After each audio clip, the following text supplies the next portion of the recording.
get Doomex. He doesn't win.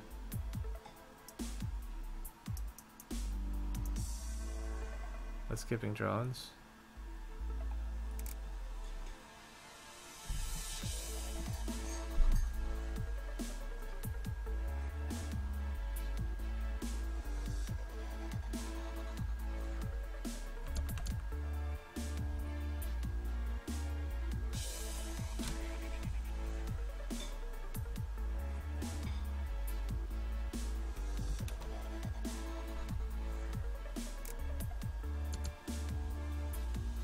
So this could be a like Venge Fabricator type of game, especially with synthesizer around. I'm gonna try a synthesizer opening, and I may just like steel forge my drones up.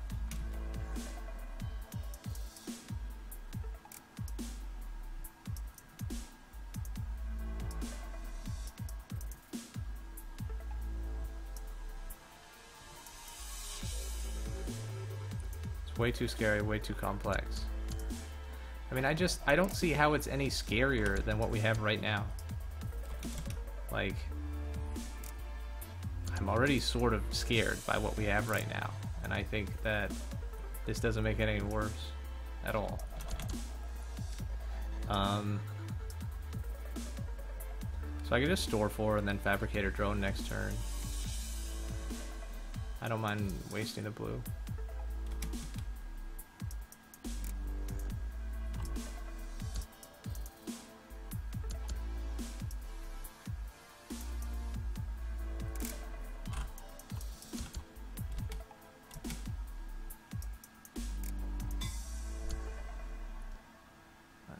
BackAir does a fab of his own.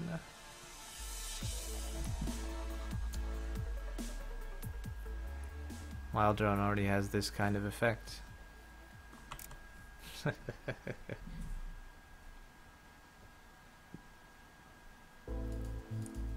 Free spells are scary as fuck. Okay, but it's only free once, right? It's literally the same as just you start the game in a different configuration.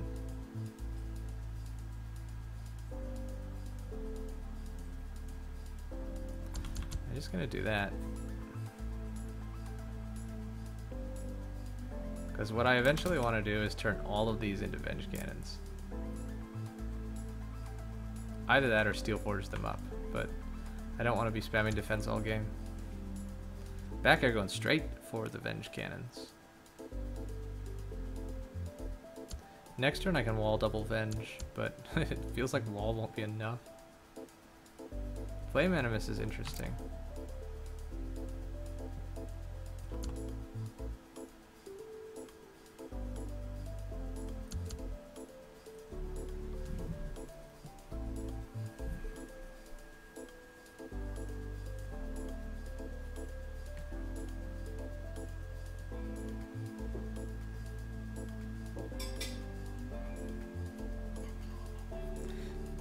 Celerity Points had a good thing, is if it replaces one unit, then it makes the set less complex. That's true.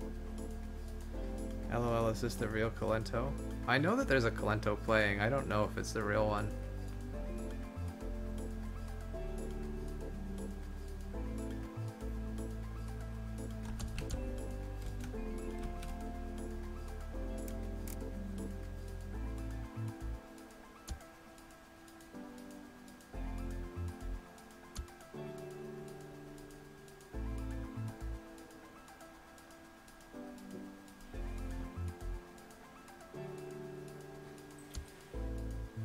Celerity says it is Colento.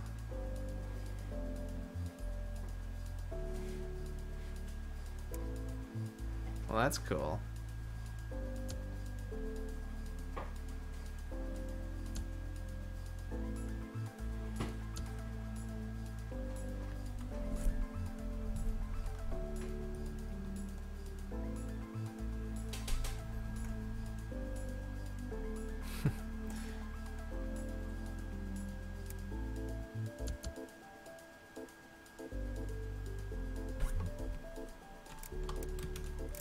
I don't believe I've ever had him the game. Celerity says he really likes it. Well, that's awesome to hear. I should have bought that second engineer. Damn it. Now I'm gonna have to force field. Fuck. Or I could blow my own Venge. I want Avenge, use, like, there's 3 options, right? There's buy Avenge, use Avenge, and spam Gauss charges.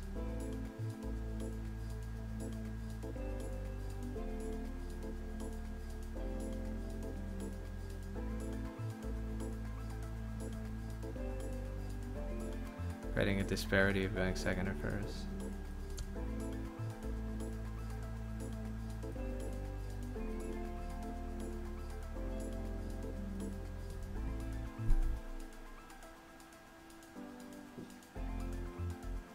If you aren't lying, that's really cool. Well, I don't know. I mean, it would be great publicity for us if anybody, you know, streamed the game. He gets thousands of views whenever he streams, so that'd be awesome. If you ever want some keys to give away or some shit, just let me know.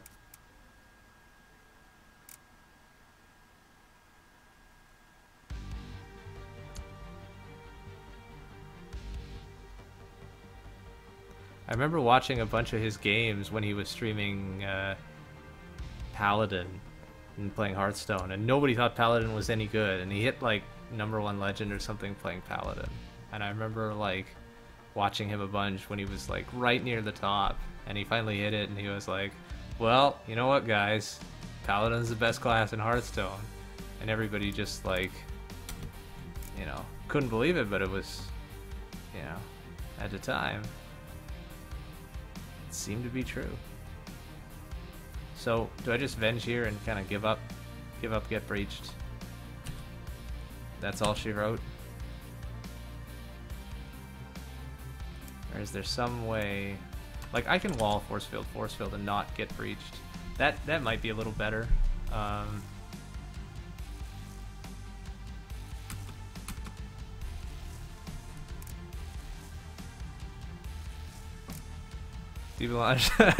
Timex, it looks from just reading the chat that Timex just resigned out of a draw. Oops, GG. Don't resign out of a draw, kids. Nobody likes that. Do you guys have win rate stats?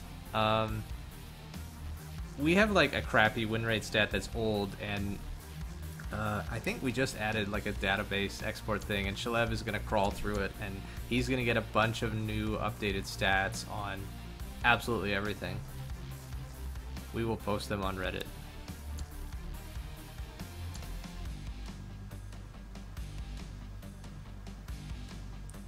Okay, so it looks like BackAir was also able to stave off the breach for one more turn. This is very close. Like, I think defending and not getting breached for one more turn is probably correct. Like, I'm gonna have the 4th Venge out first, or I'm gonna breach first. But if BackAir defends here, then he's gonna breach first. I have 2 synthesizers, whereas BackAir has a synthesizer conduit. So he's getting a bit more. He's getting a bit less green. Our fabricators were actually bought on the same turn. So I guess I'm half a turn ahead in my Gauss cannon production. BackAir has a Flame Animus, which is going to be the first thing that gets shot down when I breach. He's thinking about allowing a breach. Allowing me to breach early and just kill his shit. I don't know if that's a good strategy. One thing I'm considering is whether or not shooting down the synthesizer is useful. Because often you don't want your opponent to use their Venge ability because it's a pretty good ability, but do you want to pay 4 attack to rob them of that ability?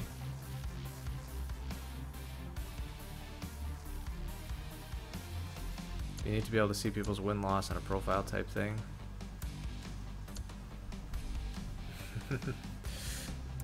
Yeah, no, you want to show wins only.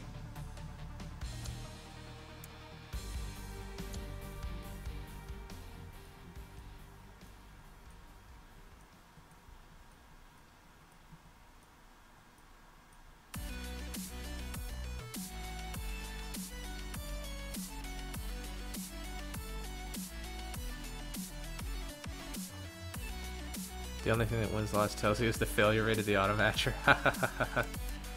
In theory. I mean, unless you're at the very, very top. If you're so good at the game that the automatcher cannot find you an opponent that matches your skill level, then your win-loss becomes relevant.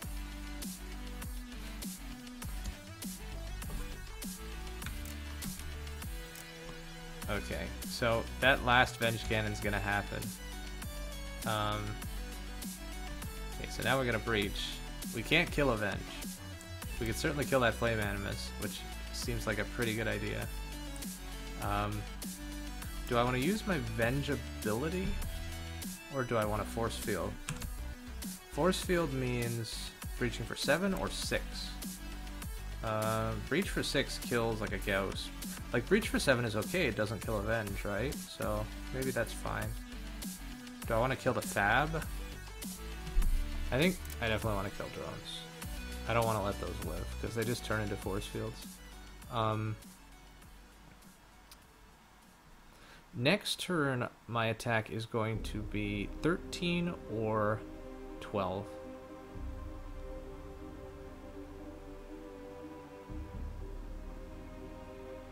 So if I damage a Gauss Cannon, then I at least have the opportunity. I could kill the Fab. Do I want to kill the Fab? It's pretty close. I think not.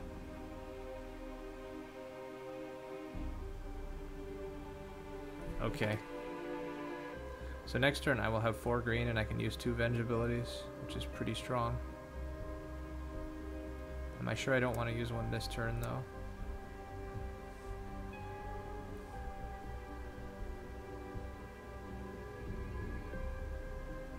So then when I get breached, I can lose Venge. No, it's strictly worse, right? Because with that 12 damage, my opponent could kill the Venge and that's 3 Gausses. Yeah, it's strictly worse. It's strictly worse because I'm losing 1 point of defense and I'm gaining 1 point of health, but my opponent can just cancel it. So this is strictly better. And plus I save 2 greens. So, yeah, strictly better. Will there ever be units that cost like 1 BBB or 1 RRR? I mean, usually those types of units don't produce situations that are that interesting or good, but maybe. Maybe.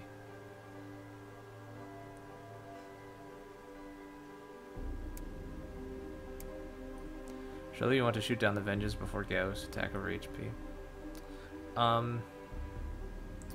Yes and no. There are some, like, I'm putting a damage on the Gauss because next turn I'm probably going to kill Venge Gauss.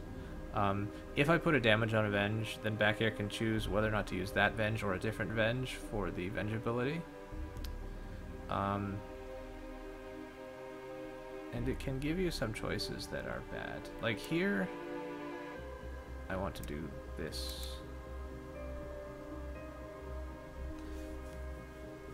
And if I had put an extra damage on a Venge last turn, then that Venge would just have 7 right now, and I wouldn't have this extra 1 that I can use to kill this Ghost Charge.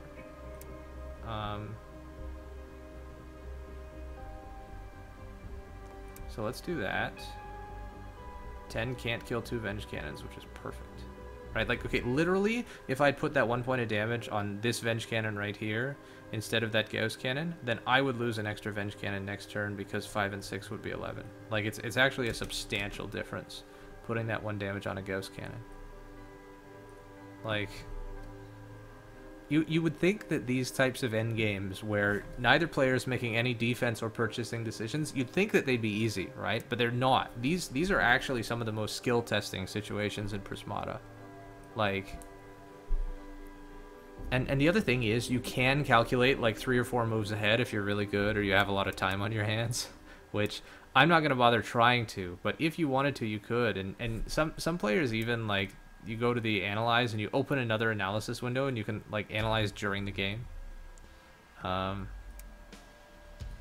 which I'm not really try hard enough to do that today, but I could. So that Venge is definitely dying.